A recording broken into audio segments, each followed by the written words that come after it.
बहुत अच्छा चरित्र है उनका। तो त्रिपुरदास जी जो थे, श्रीनाथ जी की गगदल बना के भेजते थे।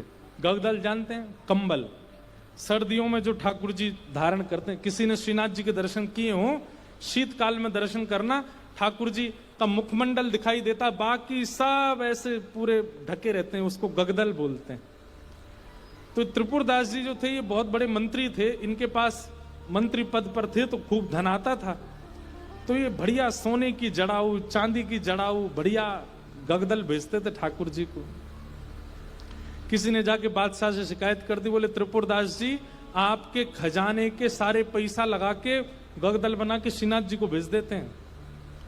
तो बादशाह ने इनको अपनी मंत्री पद से हटा दिया, और जैसे ये मंत्री पद से हटे, कंगाली आ गई, गरीब हो गए।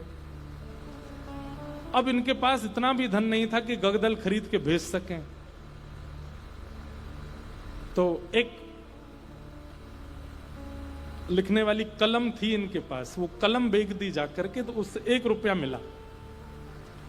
1 रुपया से इन्होंने जो वस्त्र खरीदा, बिल्कुल 3rd क्लास वस्त्र खरीदा, 1 रुपए का आया।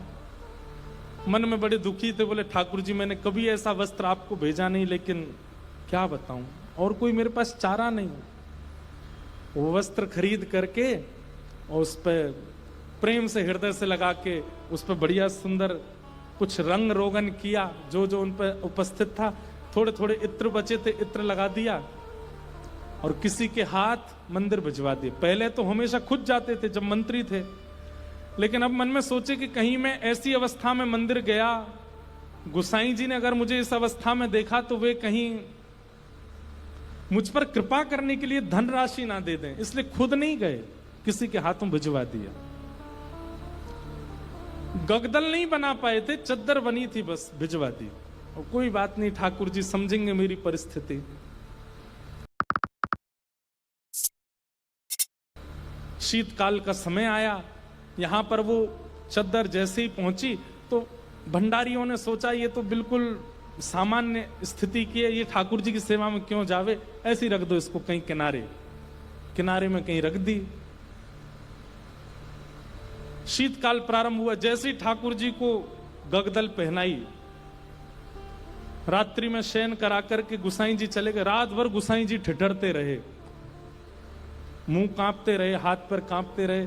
सुबह मंगला में जैसे ही दर्शन करने गए तो भीतर जाके जैसे ही ठाकुर जी को उठाया, ठाकुर जी के दांतों की आवाज आ रही थी, cut cut cut cut cut cut जोर से, और ठाकुर ठिठर रहे हैं जोर से। गुसाई जी बोले 5-5 गगदल पहना रखी हैं, फिर भी ठिठर रहे हैं, अंगीठी जला के लाओ। अंगीठी जला करके ठाकुर जी के आगे हाथ सेक सेक के, कभी हाथ पे लगा मैं, कभी गालों पे लगा मैं, कभी गले पे लगा मैं। ठाकुर जी बोले जाड़ो लग रहा हो, बहुत जोड़ते जाड़ो लग रहा हो मुझे। गुसाई जी बोले जय जय। अंगीठी जला दी, 5-5 गगदल उड़ा दी, और गगदल लेके आओ। महाराज 10-10 गगदल, ठाकुर जी ढक गए पूरे रजाइयों में, 5-5 अंगीठी जला दी, और ठाकुर जी हिल रहे हैं जोर से। और केवल नाटक कर रहे हो ऐसा नहीं, स्पर्श करने में बिल्कुल ऐसा लग रहा है जैसे मानो जैसे ठंडे पड़ गए हो ठाकुर जी। गुसाई जी तो इतनी चिंता में आ गए, क्या करें क्या करें क्या करें। अचानक गुसाई जी बोले 10-10 गगदल और 5-5 अंगीठी, फिर भी ठंडक नहीं जा रही, कोई लीला तो नहीं श्याम सुंदर की। ओहो, निश्चित ही किसी भक्त के द्वारा भेंट आई है और वो हमने पधराई नहीं है, इसीलिए ये सब हो रहा है। तुरंत गुसाई जी बोले किसी भक्त की भेंट आई थी क्या? क्या क्या भेंट आई बताओ। सब बताया, बोले ये भेंट आई है, पर एक बोला एक और आई है, वो पतली सी चद्दर आई है एक, उसका कपड़ा भी ऐसा हम भी नहीं पहने, वो रखी है किनारे। गुसाई जी बोले वही लेके आओ। लेकर के आए, सारे 10 के 10 गगदल हटाई, पतली सी बेकार से कपड़ा की वो चद्दर जैसे ही ठाकुर जी को उड़ाई, ठाकुर जी बोले पसीना आ गए मुंह, तो भैया मेरी सबरे जाड़ो चलोगो। अरे अंगीठी हटाओ, मुंह को बहुत जोर से गर्मी लग रही है। गुसाई जी बोले बलिहारी ठाकुर जी आपकी जय हो। आपको ना तो जाड़ा लगता है, ना भूख लगती है, ना प्यास लगती है, ना गर्मी लगती है। भक्त के द्वारा प्रस्तुत भाव स्वीकार करने के लिए सारे भाव प्रकट कर लेते हो। ऐसे हमारे ठाकुर जी। तो त्रिपुर दास की बेचारी की सामान्य सी चद्दर ओढ़ करके ठाकुर जी पसीना बहा रहे हैं अपने मुंह, इतनी जोर से गर्मी लगी आई मुंह। ऐसे हमारे ठाकुर जी। तो आप मत कीजिए, आप तो पवित्रता का भी ध्यान रखो, वर्णाश्रम धर्म का भी ध्यान रखो, सभ्यताओं का भी ध्यान रखो, वेद मर्यादाओं का भी पालन करो। ठाकुर जी को अवसर दीजिए। प्रेम आपका ऐसा हो कि ठाकुर जी नियम तोड़वाने की आज्ञा दें, तब श्रेष्ठता है। हरिराम व्यास जी जिन्होंने जुगल किशोर जी को प्रकट किया, ऐसे श्री हरिराम व्यास जी की बेटी का ब्याह था और अपनी बेटी के ब्याह में जितने ब्राह्मण आए, हरिराम व्यास जी अपनी बेटी के ब्याह से प्रसन्न नहीं थे। क्यों नहीं थे? कोई पिता अपने पुत्री के ब्याह से अप्रसन्न कैसे हो सकता है? लेकिन उनके मन में भाव था कि भाई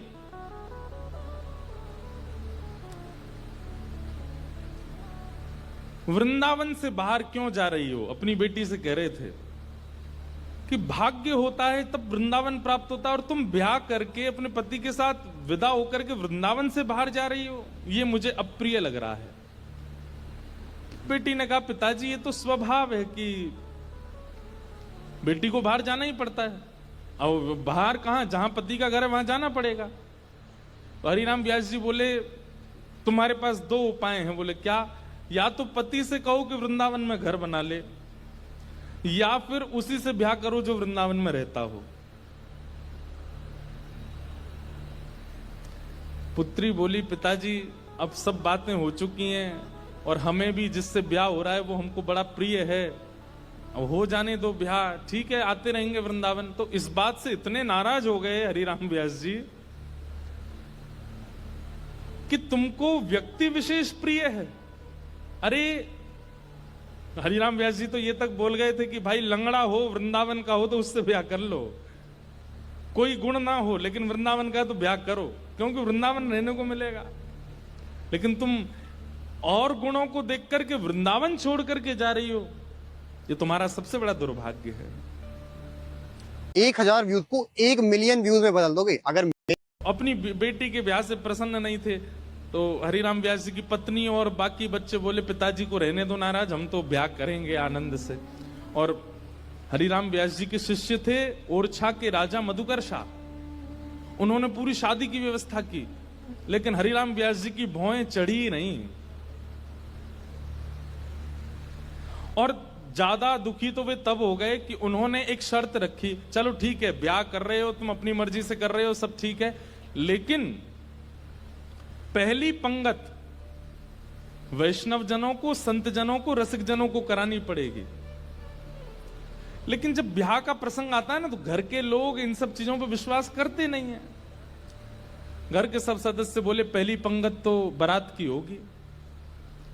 बोले पिताजी ने कहा संतों को कराओ। बोले बोलने दो उनको, तुम तो उन्हीं को करा दो। और रही बात संतों की, तो एक काम करते हैं पहले ही पूड़ी कचौड़ी जो भी बना है दावत में पहले ही निकाल करके अलग धर देते हैं, जब संत आएंगे उनको पवा देंगे। हरिराम व्यास जी को ये बात पता चल गई तो इतने नाराज हो गए। उनका एक पद भी है,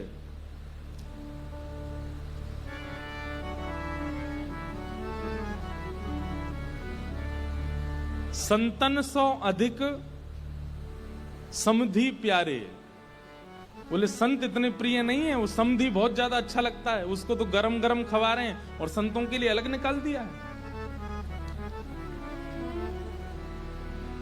बड़े नाराज हुए, बोले संतों का अपमान कर रहे हो। बेटी बोली पिताजी मेरा ब्याह है, आप बिल्कुल खुश नहीं हो। बोले मुझे खुशी करानी है तो वृंदावन से बाहर मत जाओ। ब्राह्मण लोग आए जो ब्याह पढ़ा रहे थे, तो हरिराम व्यास जी बड़े विद्वान थे, तो ब्राह्मण आकर के बैठे, सबने बैठ करके हरिराम व्यास जी से वार्ता की। तो ब्राह्मण सब बोले व्यास जी कोई अच्छी बात सुनाओ। तो हरिराम व्यास जी पद गाने लगे, वे मरे जिन मेरे घर ब्याह पड़वायो। सारे ब्राह्मण बोले ऐसा मत कहो। भगवान बोले कि तुम भाग जाओ यहां से, या तो पुत्री को कहो कि वो वृंदावन छोड़ करके नहीं जाए, और यदि वो जाने का मन बना चुकी है तो वो सब मर जाएंगे जिन्होंने ब्याह पढ़ाया। ब्राह्मण तो घबरा गए। फिर अंत में मधुकर शाह जो राजा थे और छाके, उन्होंने हरिराम व्यास जी को प्रणाम किया। बोले मैं जिम्मेवारी लेता हूं, आपके दामाद और बेटी बाहर नहीं जाएंगे, मैं यहीं घर बनवा दूंगा, वो यहीं रहेंगे। तब हरिराम व्यास जी प्रसन्न हुए। मतलब हम संसारी लोग हैं, हमारे लिए कई बार रिश्ते नातेदार ज्यादा हो जाते हैं, ठाकुर जी से ज्यादा हो जाते हैं। हमारे लिए कई बार दिखावा ज्यादा हो जाता है, कई बार सब प्रदर्शन में हम लोग ज्यादा चले जाते हैं, हमारे लिए भक्ति भाव कहीं पीछे छूट जाता है। पर वृंदावन को भजने वाले के लिए ठाकुर जी प्रधान है और कुछ प्रधान नहीं है। इसलिए वहां धर्म प्रधान नहीं है, प्रेम प्रधान है। एक भगवान के परम भक्त थे, नारायण दास उनका नाम था। बहुत ध्यान से सुनना। नारायण दास जी को भी वृंदावन से बहुत प्रेम था, और वृंदावन का प्रेम उन पर ऐसा चढ़ा कि वो गोपी भाव में रहने लगे। और कैसा गोपी भाव? श्रृंगार कर लेते, बिंदी लगा लेते, मांग में सिंदूर भर लेते, बड़े बड़े केश कर लिए थे, पैरों में नूपुर पहनते, हाथों में चूड़ियां पहनते और लहंगा पहन करके और बढ़िया सुंदर श्रृंगार करके किसी के सामने नहीं जाते थे। अपने गोपाल जी उनको तैयार करके, उनका श्रृंगार करके उनका भोग लगा के उनके सामने नाचते थे, अपने ठाकुर जी के आगे। और किसी को नहीं दिखाते थे, बस अपने ठाकुर जी को दर्शन कराते थे। नाचते थे, गाते थे, रिझाते थे, और फिर नाचते नाचते फिर प्रसादी सिद्ध करते, प्रसादी सिद्ध करके फिर राजभोग करा देते, व्यारू करा देते, कलेऊ करा देते, ठाकुर जी के अष्टाम लीला करते, अष्टयाम भोग धराते। लेकिन नृत्य और गायन ये दो सेवा नहीं छोड़ते थे। लेकिन धीरे धीरे वैष्णवों ने उनको देखना, ढूंढना शुरू कर दिया। लोग उनकी कुटिया में जाने लगे, तो वैष्णवों को तो वो बैठने देते थे। बोले आप सब तो ठाकुर जी के समान हो, आपके सामने तो मैं नाच सकता हूं। सब लोग इधर देखो, ध्यान से, आवाज आ रही है हमारी? नृत्य कर रहे थे। नृत्य की ख्याति ऐसी हुई कि एक बार एक बहुत श्रेष्ठ नृत्य करने वाला व्यक्ति आया, और उसको किसी ने कहा कि भाई हमारे यहाँ एक साधु हैं, वो किसी के आगे नृत्य नहीं करते, ठाकुर जी का, एक बार उनके नृत्य देख लो आप। तो बहुत बड़े नृत्य करने वाले ने जब उनका नृत्य देखा तो वो बोला कि महाराज, मैं बड़े बड़े दरबारों में जाकर के नृत्य करता हूं, ऐसा नृत्य मैंने आज तक नहीं देखा। सब लोगों ने कहा, बोले भैया ये ठाकुर जी के लिए नृत्य करते हैं। लेकिन उस नृत्य करने वाले ने किसी बादशाह को खबर करा दी कि वृंदावन में एक महात्मा है, और बोले वो गोपी बनकर के अपने ठाकुर जी के आगे नृत्य करते हैं और गाते हुए नृत्य करते हैं, ऐसा नृत्य मैंने आज तक नहीं देखा। अब बादशाह के तो मन में आ गई कि मुझे उनका नृत्य देखना है, और प्राचीन काल के राजाओं के मन में आ जाए और वो ना मिले तो वो तो मारने तक आतुर हो जाते थे। उन्होंने अपने सैनिकों को भेज करके कहा कि आपको नृत्य करने के लिए बादशाह ने बुलाया है, या तो चलिए, और अगर आप इनकार करोगे तो आपकी कुटिया जला देंगे, आपके ठाकुर जी छीन लेंगे, और फिर कभी नृत्य करने लायक बचोगे नहीं। एक एआई आपको इंग्लिश कैसे सिखा सकता है? शायद यही ऐसी स्थिति पड़ गई। रोने लगे अपने ठाकुर जी के आगे। बोले नाथ, मेरा नृत्य किसी और को रिझाने के लिए नहीं है, ये मैं कैसी स्थिति में आपने डाल दिया हूं। अगर जाता हूं तो मेरा नृत्य, मैं नृत्य को प्रसाद के रूप में प्रस्तुत करता हूं, वो झूठा हो जाएगा। कोई और अगर उसका आस्वादन करेगा तो वो फिर उच्छिष्ट हो जाएगा, और उच्छिष्ट वस्तु आपको कैसे पधराऊंगा दोबारा। और यदि नहीं जाता हूं तो कुटिया जला देंगे, आपको छीन लेंगे, राजा है, ताकतवर है, उसके आगे मेरी चलेगी नहीं। रात भर रोते रहे अपने ठाकुर जी के आगे। इतने में ठाकुर जी स्वप्न में प्रकट हो गए, और स्वप्न में प्रकट होकर के ठाकुर जी बोले, तुमको वहां नृत्य करने में दिक्कत क्या है? बोले, मैं आपके सामने नृत्य करता हूं बस। तो बोले, हमको ले चलो, हमें वहां बैठा देना, हमें देखते देखते नाच लेना, राजा को भूल जाना। तब वो कहते हैं, बोले कि महाराज वो स्थान आपके लायक नहीं है, वो राजा है, वो मांस भी खाता है, मदिरा भी पीता है, ना जाने कैसे कैसे उसके आचरण हैं, उसका स्थान कैसा है, वहां पर नृत्यांगनाएं आती हैं, ना जाने कैसे कैसे वहां पर व्यवहार होते हैं, वहां मैं अपने ठाकुर जी को लेके नहीं जाऊंगा। ये वैष्णव का स्वरूप होता है, वो अपने ठाकुर जी के आगे प्रदर्शन को आगे नहीं करता, वो अपने ठाकुर जी की सेवा के आगे एक बार को बड़े से बड़े उत्सवों का त्याग कर देगा, बड़े से बड़े उपाधियों का त्याग कर देगा, लेकिन अपने ठाकुर जी को ऐसे ही कहीं बेक नहीं देता है। बोले, ये तो नहीं चलेगा, आपको लेके तो नहीं जाऊंगा मैं। तब भगवान बोले, तो फिर नहीं जाओगे तो ये लोग तुम्हारे कुटिया उजाड़ देंगे। तो फिर वो बोला, आप इतना भी नहीं कर सकते, तो फिर काय बात के भगवान, आज तक मैंने आपसे कुछ नहीं मांगा, लेकिन इसका समाधान बताओ मैं कैसे करूं। तब भगवान बोले, देखो तुमने अपनी गली में तुलसी की माला पहनी है, और ये तुलसी मेरा ही स्वरूप है, तो तुम मुझे तो नहीं ले जाओगे, लेकिन ये तुलसी माला तो पहन के जाओगे। इनको तुम एक सिंहासन पर पधरा देना, और इनको मेरा ही रूप मान करके, मुझे अनुभव करके, मेरा आभास करके तुम वहां नृत्य कर देना। नृत्य भी हो जाएगा, मेरे सन्मुख भी हो जाएगा, और तुम्हारा बात भी बनी रहेगी। नारायण दास जी बोले, भगवान पक्का ना ये तुलसी आपका ही? बोले, पक्का 110% मेरा ही स्वरूप है, जाओ। नारायण दास जी गए और राजा के यहां जाकर के बोले, महाराज मैंने गले में जो ये माला पहनी है बड़ी तुलसी की, इसके लिए मुझे एक आसन दे दो, मैं इनको पधरा करके फिर नाचूंगा, नहीं तो ये तो विक्षेप डालेंगे। पधरा करके आसन पर, और जैसे नृत्य करने लगे, उनके मन में कदापि ये भाव नहीं आया कि ये तुलसी हैं, ये केवल माला हैं। यही सोचने लगे श्याम सुंदर हैं। श्याम सुंदर विचार करके जब घूमने लगे नृत्य करते करते, तो हर घूमने के बाद एक बार देखते, और जब द्रुत गति से घूमने लगे, चक्र लेने लगे, लेते लेते लेते उनको वहां तुलसी नहीं, साक्षात सचल त्रिभंग लली श्याम सुंदर दिखने लगे। आज तक अपनी कुटिया में नृत्य किया था तो कभी ठाकुर जी ऐसे प्रत्यक्ष प्रकट नहीं हुए, लेकिन आज उस दरबार में ठाकुर जी प्रत्यक्ष प्रकट हो गए। क्यों? उनकी भावना से रीझ करके ठाकुर जी प्रकट हो गए, और जैसे ही ठाकुर जी प्रकट हुए, वो चक्र लेते लेते लेते लेते लेते वहीं उन्होंने प्राण त्याग दिए और ठाकुर जी में विलीन हो गए। नारायण दास कहने का अभिप्राय क्या? वृंदावनियों को और वृंदावन भजने वालों को कई बार व्यवहार प्रधान नहीं होता, उनके लिए धर्म प्रधान नहीं है, उनके लिए अर्थ प्रधान नहीं है, उनके लिए काम प्रधान नहीं है, उनके लिए मोक्ष भी प्रधान नहीं है, उनके लिए केवल प्रेम प्रधान है। हमारे आप लोग जाएंगे तो आप क्या कहेंगे, कहां जा रहे हो? बोले, बरसाने जा रहे हैं, राधा रानी का दर्शन करने। लेकिन अगर कोर ब्रजवासी से पूछोगे कहां जा रहे हो, बोले बरसानो जा रहे हैं लाडली जी को दर्शन करवे। क्या बोलेंगे? लाडली जी।